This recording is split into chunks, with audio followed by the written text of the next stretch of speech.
Hello friends, welcome to my YouTube channel math means magic. कि आज से हम स्टार्ट करने वाले हैं टेस्ट सीरीज़। किसके लिए? आईआईटी जेईई के लिए, सीएसआईआर नेट, जितने भी आपके पीएचडी एंट्रेंस एग्ज़ाम होंगे और जो भी एमएससी के एंट्रेंस एग्ज़ाम होंगे।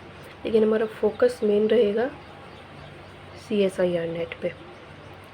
ठीक है, उसका एग्ज़ाम आने भी वाला है। 1-2 महीने में उसकी डेट अनाउंस हो जाएगी। डेट अभी अनाउंस हो जाएगी और 1-2 महीने बाद उसका एग्ज़ाम हो जाएगा। ठीक है, तो टेस्ट सीरीज़ में हम क्या करने वाले हैं, पहले आप क्वेश्चन पढ़िए, उसको पॉज करिए, उसको करिए, उसके बाद उसका सॉल्यूशन देखिए। ठीक है, एक वीडियो में हम 5 से 6 क्वेश्चन करेंगे। अगर उससे ज़्यादा करेंगे तो वीडियो बड़ी हो जाएगी। उसमें पूरा उसको एनालाइज करेंगे, कैसे क्वेश्चन करना है, कैसे अप्रोच करनी है। क्वेश्चन करने से ही हमारे बहुत ज़्यादा फ़ायदा होता है। मैं यहाँ टॉपिक वाइज नहीं करूँगी, सब टॉपिक मिक्स करके करूँगी। एक टॉपिक ऑर्डिनरी का आएगा, एक क्वेश्चन ओडी का आएगा, तो एक क्वेश्चन लीनियर अलजेब्रा का होगा। इस टाइप से मिक्स करके करेंगे। उससे क्या है, हमारे जो फॉर्मूले हैं, जो कॉन्सेप्ट है, उसको याद करने में बहुत आसानी हो जाएगी। उसके अलावा अगर आप नेट की टेस्ट सीरीज़ करने आए तो उसका सिलेबस आपको पता होगा। Complex, real, linear, modern, coordinate differential equation, partial differential equation, ये तो मेन है। और छोटी छोटी बुक जो है, जैसे इंटीग्रल इक्वेशन हो गई, उसमें से 1-2 क्वेश्चन आते हैं। सीओवी और टोपोलॉजी उसमें से भी आता है। छोटी बुक नहीं है लेकिन क्वेश्चन 1-2 ही आता है। और एक और है न्यूमेरिकल एनालिसिस। इस टाइप की कुछ वो बुक है, उनको भी हम कवर कर लेंगे, उनके भी क्वेश्चंस। चलिए स्टार्ट करते हैं।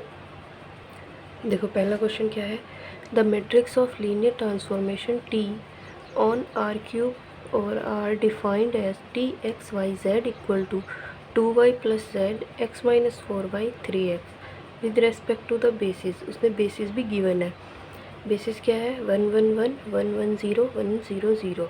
तो हमें ट्रांसफॉर्म मतलब मैट्रिक्स बतानी है इस बी के रेस्पेक्ट में, जो हमें बेसिस गिवन है। बहुत इजी सा क्वेश्चन है। हम पहले इजी टू हाई चलेंगे। क्या करते हैं हम इसमें, अगर हमें बेसिस गिवन नहीं होता तो हम स्टैंडर्ड की बेसिस लेते हैं, और अगर बेसिस गिवन है तो हम इसी को लेंगे। क्या करेंगे, पहले इससे हम ट्रांसफॉर्मेशन निकाल लेते हैं कि इसकी वैल्यू क्या गिवन कर रही है, ये वाली ट्रांसफॉर्मेशन। तो क्या करेंगे, T 1 1 1 इक्वल टू क्या आ जाएगा, यहाँ पे वैल्यू पुट करो, 1 1 1, वाई की जगह भी 1, जेड की जगह भी 1, तो हो जाएगा 3 1 - 4 -3 और यहाँ पे 3। ऐसे ही नेक्स्ट 1 1 0, जब हम 1 1 0 पुट करेंगे तो क्या आएगा, वाई की जगह हमें 1 और जेड को 0, तो जाएगा 2, वाई की जगह 1, जेड और एक्स की जगह भी 1, फिर से -3 और यहाँ पे वाई और जेड दोनों 0, तो यहाँ पे आ जाएगा 3। नेक्स्ट T 1 0 0, ये वाला है, इसको पुट करते हैं एक्स की जगह 1, तो पहले वाली टर्म 0, यहाँ पे 1 आ जाएगा, यहाँ पे 3 आ जाएगा। निकालने के लिए हम क्या करेंगे, इसको इसी की लीनियर फॉर्म में लिखेंगे, लीनियर कॉम्बिनेशन में। जो हमारा एलिमेंट आया ये, इसको हम क्या करेंगे, इसकी लीनियर कॉम्बिनेशन में लिखेंगे। A 1 1 1 plus B 1 1 0 plus C 1 0 0। Exam में हमें इसको सबको नहीं लिखना, ऐसे ही अगर ये लिखा जाएगा, ABC यहाँ पे कोफिशिएंट के लिए यहाँ पे ले लेंगे, DEF यहाँ पे ले लेंगे, HIJ कुछ भी ले लेंगे, लेकिन हमें एग्ज़ाम में कंप्लीट नहीं लिखना है, टाइम बहुत कम होता है, उसको बचाना है। पहले इसी की वैल्यू निकाल के देख लो क्या आ रही है, पहले वाले की ABC की करके देखते हैं। क्या लिखेंगे यहाँ पे, A + B + C, जब हम कंपेयर करेंगे तो इक्वल टू 3 वैल्यू आएगी इसकी, पहले वाले की। फिर यहाँ पे A + B C की मल्टीप्लाई 0 होगी, इक्वल टू -3। नेक्स्ट A, सिर्फ यहाँ पे A बचेगा, B की मल्टीप्लाई 0, C की 0, इक्वल टू 3। A की वैल्यू 3 आ गई, A की 3 वैल्यू आ गई। यहाँ से B की वैल्यू क्या आएगी, 3 + B इक्वल टू -3, उधर चला जाएगा तो B इक्वल टू -6। ये आपको समझ तो आ रहा होगा ना, ये किस टाइप से किया है। हमने क्या किया है, इसको कंपेयर कर दिया, अगर मैं इसको ओपन करके लिखती हूँ तो ये क्या आएगा, a plus b plus c comma, फिर यहाँ पे a प्लस बी, और यहाँ पे आएगा सिंपल a। फिर यहाँ से हमने इसकी कंपेयर कर दी और ये आ गया। अब देखते हैं फर्स्ट में रखे बी और सी की, a और b की वैल्यू यहाँ इस इक्वेशन में क्या आएगा, 3 minus 6 plus c equal to 3, या minus 3 plus c equal to 3, c equal to ये उधर जाके प्लस हो जाएगा तो 6। और जब भी इस टाइप के कोफिशिएंट आते हैं उनको हम कॉलम में लिखते हैं। तो मैट्रिक्स का हमारा पहला कॉलम क्या बनेगा, 3 माइनस 6 6। क्या ऐसा है, फर्स्ट में ही है ना, सेकंड में ऐसा है ना थर्ड में ऐसा है, तो हमारा ऑप्शन क्या हो जाएगा, फर्स्ट। लेकिन यहाँ पे देखो क्या है, नन ऑफ दीज भी है, क्या पता हमारे ये दोनों ना आए, वो भी करके देख लेते हैं। यहाँ क्या आएगा, d इंटू 1 1 1 प्लस, ये मैंने लिख लिया। अगर यहाँ नन ऑफ दीज ऑप्शन नहीं होता और कोई मैट्रिक्स होती, तब हम वहाँ से फर्स्ट कॉलम हमारा ये आ गया था, किसी में फर्स्ट कॉलम नहीं होता तो हमारा आंसर यही होता। लेकिन नन ऑफ दीज है, क्या पता सेकंड और थर्ड कॉलम हमारे ये ना आए मैट्रिक्स के, चेक कर लेते हैं।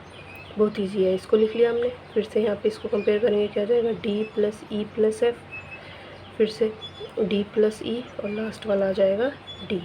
तो यहाँ से इसकी कंपेयर करेंगे, क्या आ जाएगी, मैं यहाँ कर देती हूँ, d plus e plus f equal to 2, और d plus e equal to -3, और d इक्वल टू 3।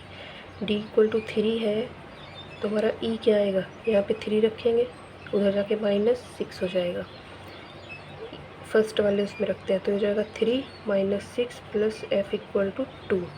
f की वैल्यू क्या आएगी, यहाँ से -3, उधर जाके प्लस हो जाएगा, तो हो जाएगी 5। तो हमारा दूसरा कॉलम क्या बना, कॉलम में लिखना है ये जो वैल्यू है d e f की, d की वैल्यू क्या है 3, e की वैल्यू है -6, f की वैल्यू है 5। फर्स्ट वाले का ही सेकंड कॉलम ये है, थर्ड वाला आप निकाल के देखना यही आएगा, इसलिए इसका आंसर होगा ए। समझ आ गया। नेक्स्ट क्वेश्चन करते हैं। देखो ये रिज़ल्ट है, रिज़ल्ट बेस्ड क्वेश्चन है, और ये काफ़ी बार एग्ज़ाम में आ चुका है। इस रिज़ल्ट पर बेस पहले क्वेश्चन पढ़ो, show that f x y equal to x y square satisfy the Lipschitz condition on rectangle mod x less than 1 mod y less than 1 but does not satisfy ellipsis condition on the strip mod x less than 1 y less than infinity। मतलब क्या है question का, कि जो हमें function given है वो Ellipsis condition इस रेक्टेंगल में तो सेटिस्फाई कर रहा है लेकिन इसमें नहीं कर रहा। ठीक है, एलिप्सिस कंडीशन क्या होती है वो आपको पता होनी चाहिए। क्वेश्चन को पढ़ के जो जो उसमें टर्म यूज़ हो रही हैं क्वेश्चन में, उसका मतलब आपको पता होना चाहिए। इसमें यूज़ हो रहा है एलिप्सिस कंडीशन। एलिप्सिस कंडीशन है क्या, क्या होती है एलिप्सिस कंडीशन, अगर कोई फंक्शन ये चीज़ सेटिस्फाई करता है, f x y 2 minus f x y 1 mod less than k y 2 minus y 1। अगर कोई फंक्शन में हम y को मतलब y के 2 पॉइंट लें, 2 पॉइंट पे अलग अलग वैल्यू, उनका डिफरेंस कुछ इस टाइप से आना चाहिए, इसको हम बोलेंगे एलिप्सिस कंडीशन सेटिस्फाई कर रहा है फंक्शन। और k क्या है, एलिप्सिस कांस्टेंट। इससे इसको करना थोड़ा मुश्किल है, डायरेक्ट इससे भी हो जाएगा, लेकिन एक डायरेक्ट रिजल्ट क्या है ये पढ़िए। If delta is either a rectangle, इस टाइप का x minus x not less than a, y minus y not less than b, और स्ट्रिप। डेल्टा क्या है, या तो रेक्टेंगल है या फिर स्ट्रिप है इस टाइप की, x minus x not less than a mod y less than infinity, and if f is real valued continuous function define on delta and delta f upon delta y exist. ये दोनों exist कर रहे हैं, and also delta upon del y f x y less than equal to k, अगर derivative क्या है, less than equal to k है on rectangle और strip, then f satisfy Lipschitz condition. With Lipschitz constant k। समझ आ गया? तो इस पे हम क्या करके देखते हैं, ये देखते हैं कि जो हमारे रेक्टेंगल है उस पे ये वाली कंडीशन सेटिस्फाई हो रही है या नहीं। अगर ये कंडीशन सेटिस्फाई हो रही है तो ये इलिप्सिस कंडीशन सेटिस्फाई करेगा, और इस स्टेप पर उसने शो करना है, तो इसका मतलब अगर वो इलिप्सिस कंडीशन सेटिस्फाई नहीं कर रहा तो इस टिप पर ये लेस देन इक्वल टू के नहीं आएगा। करके देखते हैं।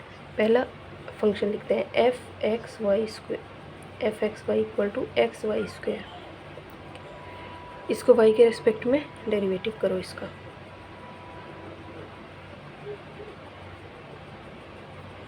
क्या आएगा? 2xy, 2xy इसको मैं लिख सकती हूँ 2 mod x mod y। On rectangle देख रहे हैं हम अभी, ऑन रेक्टेंगल। रेक्टेंगल क्या है? mod x लेस देन 1 और mod y लेस देन 1, तो ये जो है पूरे का पूरा लेस देन 2 हो जाएगा। इसको ही हम क्या बोल देंगे? k, क्योंकि mod x लेस देन 1 है, mod y लेस देन 1 है, तो यहाँ हम वैल्यू पुट कर सकते हैं। तो ये हो गया 2 लेस देन 2, सेटिस्फाई कर रहा है। तो इसका मतलब हमने शो कर दिया है कि ये क्या कर रहा है, रेक्टेंगल पे इलिप्सिस कंडीशन सेटिस्फाई कर रहा है। अब हम देखते हैं ऑन स्ट्रिप, वैल्यू यही आएगी 2xy, इसी में हमें पुट करना है 2 mod x mod y। देखो ऑन स्ट्रिप क्या है, x तो लेस देन 1 है, लेकिन y क्या है? Less than infinity. अब लेस देन इन्फिनिटी हमें नहीं पता कितना है, तो इसलिए हम यहाँ पे इसकी वैल्यू पुट नहीं कर सकते। हम लेस दिखा ही नहीं सकते कि वो किससे लेस है, तो लेस देन इन्फिनिटी भी तो है, हमें नहीं पता y की वैल्यू क्या है। तो इसलिए ये स्ट्रिप पर क्या कर रहा है, कोई भी k हमको ऐसा नहीं मिल रहा जिससे ये लेस हो, इलिप्सिस कंडीशन सेटिस्फाई नहीं कर रहा है। एग्ज़ाम में क्या आएगा, क्वेश्चन इसी टाइप का आएगा, फंक्शन दिया होगा और वहाँ पे ऑप्शन बना दिए जाएंगे इलिप्सिस कंडीशन को लेके। ये एग्जांपल क्वेश्चन देखते हैं 3। क्या है? Is f x y y equal to y की पावर 2/3 ऑन रेक्टेंगल। तो हमें बताना है क्या इलिप्सिस कंडीशन सेटिस्फाई करता है या नहीं। यही वाला यूज़ करेंगे हम फॉर्मूले का, ये वाला। इसको करके देखते हैं।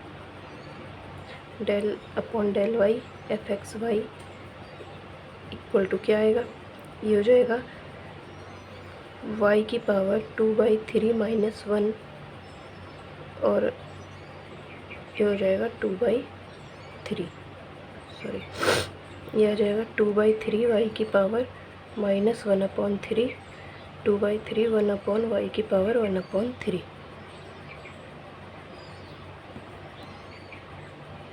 यहाँ पे देखो x लेस देन 1 है, तो x तो यहाँ पे है ही नहीं, y है लेस देन 1, ठीक है, तो y लेस देन 1, और ये आ जाएगा तो क्या आ गया 2/3 1/y की पावर 2/y की पावर 1/3। अब देखो ये क्या है, इसमें सेटिस्फाई कर रहा है इलिप्सिस कंडीशन, वो देखते हैं क्या है, mod लेस देन 1 और mod लेस देन y। तो इसका मतलब इसका अगर ग्राफ बनेगा तो वो किस टाइप का बनेगा, कुछ इस टाइप का, जो हमारा रेक्टेंगल बनेगा। यहाँ 1 0, यहाँ पे 1 1, यहाँ -1 और यहाँ पे 1 -1 और यहाँ -1 1, कुछ इस टाइप का। तो इसके अंदर 0 0 पॉइंट है ना, तो ये देखो क्या ये 0 0 पे सेटिस्फाई कर रहा है कंडीशन। 0 पे इसकी वैल्यू क्या आ रही है, 0 पे ये नॉट इक्वल टू, मतलब लेस देन इन्फिनिटी आएगा ना, 1/0 इन्फिनिटी हो जाएगा एट 0 0 पे। तो इसका मतलब ये क्या हो गया, नॉट लेस देन के। ऐसा कोई भी हमें के नहीं मिलेगा जिससे ये वैल्यू लेस हो जाए, तो ये क्या करेगा, not satisfy ellipsis condition on this interval. ये वाला फंक्शन इजी था। नेक्स्ट क्वेश्चन करते हैं। ये देखो फोर्थ क्वेश्चन क्या है, d2y/dx² माइनस ये 4 है, -4 dy/dx + 4y equal to 50 e की पावर 2x। तो हमें क्या करना है, इसको सॉल्व करना है, इस डिफरेंशियल इक्वेशन को। किससे होगा ये सॉल्यूशन, क्या होगा इसका, CF + PI। एक बार हमें इसका CF निकालना पड़ेगा, फिर PI। तो इसकी एक्सिलरी इक्वेशन क्या होगी, d square minus 4d plus 4 equal to 0। ये हो जाएगा d माइनस 2 का होल स्क्वेयर इक्वल टू 0। ठीक है, तो यहाँ से डी सी एफ हमारा क्या आ जाएगा, डी की वैल्यू यहाँ से आएगी 2 और 2, हो जाएगा सी एफ प्लस एक्स सी 2 ई की पावर 2x। अब देखते हैं इसका पी आई क्या निकलेगा। 1 डी माइनस 2 का होल स्क्वेयर 50 ई की पावर 2x। 50 को हम आगे ले आएंगे, कांस्टेंट है। 1 डी माइनस 2 होल स्क्वेयर ई की पावर 2x। जहाँ भी ई की पावर x हो हम उसमें क्या करते हैं, जो भी ई की पावर a है उसको हम यहाँ पे d को हम रिप्लेस कर देते हैं d प्लस a से, जो भी यहाँ पे ई की पावर में हो। तो ये क्या हो जाएगा, 1 डी प्लस 2 माइनस 2 का होल स्क्वेयर इंटू 1। 2 से 2 कैंसिल, ये हो गया 50 ई की power 2x 1 D square. 1 D square का मतलब 2 बार इंटीग्रेशन डी एक्स के रेस्पेक्ट में। एक बार करेंगे तो क्या आएगा,